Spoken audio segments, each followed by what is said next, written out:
आज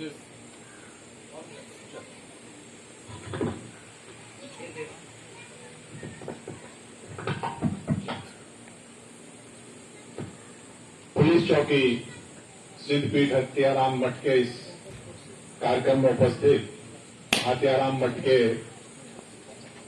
पूजनीय महाराज जी, इस कार्यक्रम में उपस्थित जनपद गाजीपुर की जिलाधिकारी महोदया, मेरे पुलिस के सहयोगी अधिकारीगण,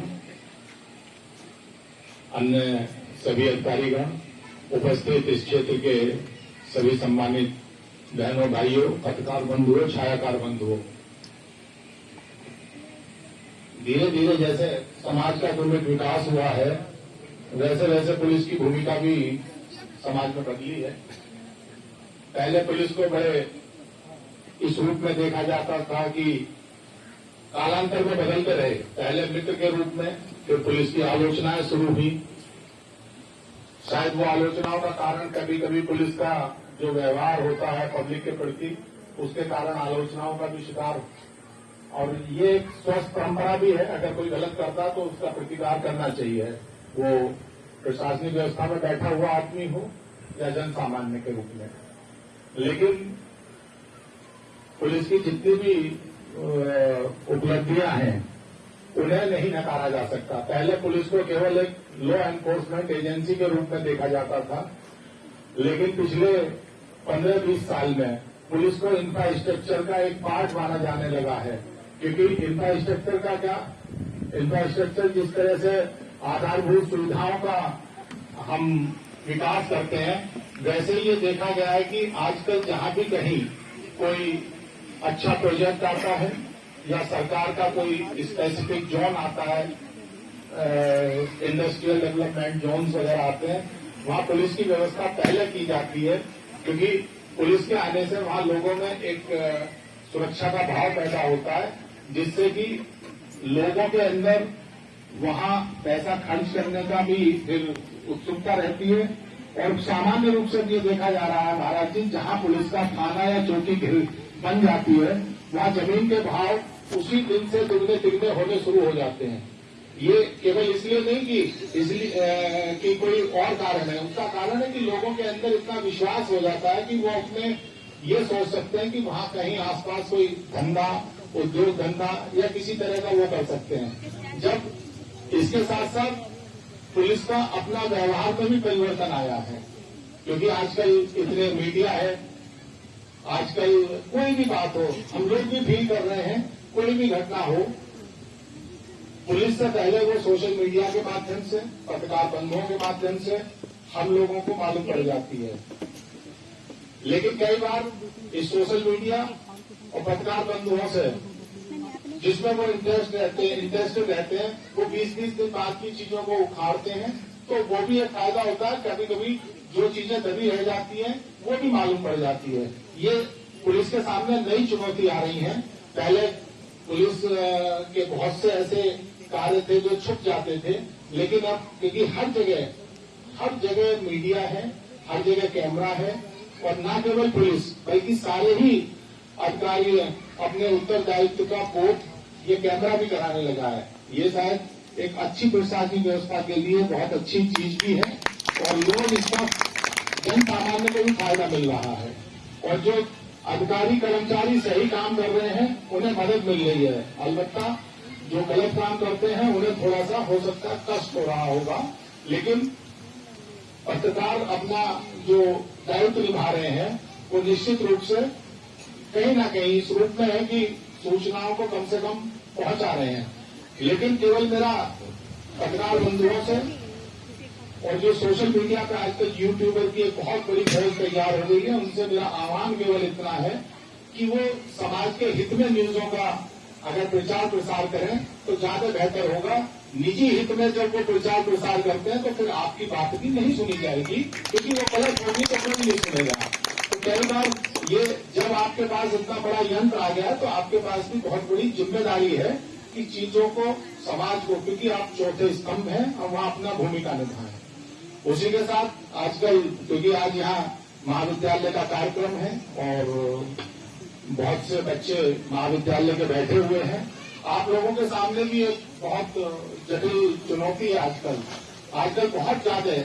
दिन में मेरे ख्याल में 2-4 डीएम साहब के पास भी 10-5 हमारे पास भी लोग इस तरह के आते हैं कि साहब हमारे साथ साइबर फ्रॉड हो गया। साइबर फ्रॉड में हो सकता है आपका उसमें 2-3 आयाम है उसकी, मेरा multiple dimensions of cyber fraud. एक हो सकता है कि आपकी किसी भूल से आपको आर्थिक हानि हो जाए, आपका जो खाता वगैरह है या आपके जो लिंक्स है उसे हैक करके आपके पैसे को साफ किया जा सकता है। दूसरा ये है कि आजकल बहुत ज्यादा शौक लोगों को फेसबुक और इंस्टाग्राम पे आ गया है और एक और शौक ये डेवलप हो गया है कि आप बिना जाने पहचाने कोई भी आपको फ्रेंड रिक्वेस्ट भेज दे, आप तुरंत उसे लपट के उसके फ्रेंड बन जा रहे हैं बिना ये सोचे समझे, क्योंकि ये फेक मीडिया भी है। यहाँ लड़का लड़की बन के और लड़की लड़के बन के फेसबुक अकाउंट चला रहे हैं और कौन किसके चक्कर में पड़ जाए पता नहीं पड़ता। ये जब मालूम पड़ता है जब कहीं ना कहीं आप उसका शिकार हो जाते हैं, फिर आप ये कहते हैं कि साहब मेरे को, क्योंकि बहुत ज्यादा लोगों को ये शौक है कि कुछ भी इवेंट करेंगे तुरंत लाइव होंगे, ये करेंगे। आपके बहुत से लोग अपने निजी जीवन के चित्र उस पर डालने लगते हैं, तो वो सब, क्योंकि एक बार चीजें अगर पब्लिक डोमेन पे आ गई तो ये कोई भी उसे रख सकता है और उसका दुरुपयोग कर सकता है। कई बार मॉर्फिंग होती है पिक्चर्स की, चेहरा किसी का, धड़ किसी का, तो उससे भी लेकिन उसमें कहीं ना कहीं आप लोग किसी न किसी अज्ञानता के कारण या लेक ऑफ टेक्निकल नॉलेज के कारण उसका शिकार बन जाते हैं। तो ये एक बहुत बड़ा चैलेंज है। जैसे एक्सप्रेस हाईवे है पूर्वांचल, बना तो बहुत अच्छा है, लेकिन अगर उस पर आप अनियंत्रित रूप से गाड़ी चलाएंगे तो निश्चित रूप से दुर्घटना का शिकार होंगे। वैसे ही ये इंफॉर्मेशन हाईवे है, अगर इस पर आपने थोड़ा सा भी संयम, थोड़ा सा भी विवेक अपना खोया और आप अनावश्यक रूप से सोशल मीडिया के झांसे में फंस गए तो आपके साथ कोई भी फ्रॉड हो सकता है। इसलिए इस पर सतर्क रहें। कई बार एक दिन एक अध्यापिका आए रिटायर होने के बाद, वो बड़ी रो रही कि साहब हमारा साथ 2 लाख का फ्रॉड हो गया। मतलब ये कैसे हुआ है? तो उन्होंने बताया वो बनारस में किसी स्टोर से उन्होंने कुछ खरीदा।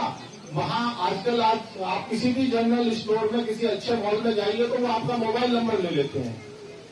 मोबाइल नंबर पर उनका आया कि साहब आपने फलाने दिन मार्केटिंग की थी, उस डेटा का दुरुपयोग करके उनसे कहा कि आपका एक गिफ्ट पैक निकला है और अच्छा अमाउंट बताया, तो वो लालच में आ गई। उनसे कहा गया कि आप अपना अकाउंट दो, हम पहली किस्त भेज रहे हैं।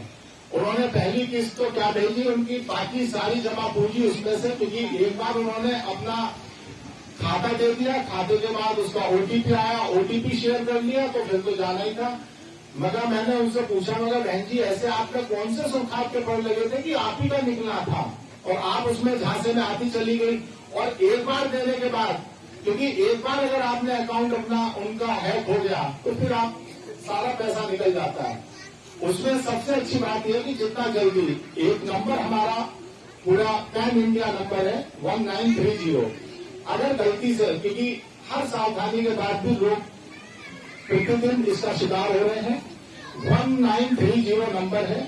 आप सब लोग इसे अपने चाहे तो नोट कर लीजिएगा और बिल्कुल ऊपर रखिएगा। अगर कभी शिकार भी हो जाते हैं तो आप तत्काल इस पर सूचना करेंगे तो हो सकता है आपका पैसा जो ट्रांजिट में रहता है जितनी देर, क्योंकि एक अकाउंट से दूसरे अकाउंट में जाने में, प्रोसेसिंग होने में समय लग जाता है, 4-6 घंटे से लेकर 24 घंटे तक लग जाता है। अगर आप इसकी सूचना तत्काल दे देंगे तो उस फ्रॉड से बच सकते हैं। तो फिर एक दूसरा विषय मेरा ये है, फ्रॉड पे थोड़ी सी आप लोगों को बताने का प्रयास किया क्योंकि बच्चे और सभी लोग हैं। दूसरा मेरा यातायात नियमों पर एक मेरा बहुत बड़ा ऑब्जर्वेशन है कि बार बार कहने के बाद भी लोग हेलमेट नहीं लगा रहे हैं। और अगर आप अपने जनपद के आंकड़े सुनेंगे तो आपको विश्वास नहीं होगा। वर्ष 2022 में इस जनपद में हत्याओं में 44 लोग मरे थे और एक्सीडेंट में 225 लोग मरे थे। आप सोचिए एक्सीडेंट में मरने वालों की संख्या किसी भी आपराधिक घटना से मरने वाले घटनाओं से कितना ज्यादा है। इसका और इसमें मेजोरिटी जो है दूर दराज के क्षेत्रों में वो 2 व्हीलर्स की है। आप 2-2, 3-3, 4-4, 5-5 लोग 2 व्हीलर पे जा रहे हैं। 2 व्हीलर सामान्य रूप से दुर्भाग्य है हम लोगों का। दुनिया के ज्यादातर देशों में ये 2 व्हीलर जो है स्पोर्ट्स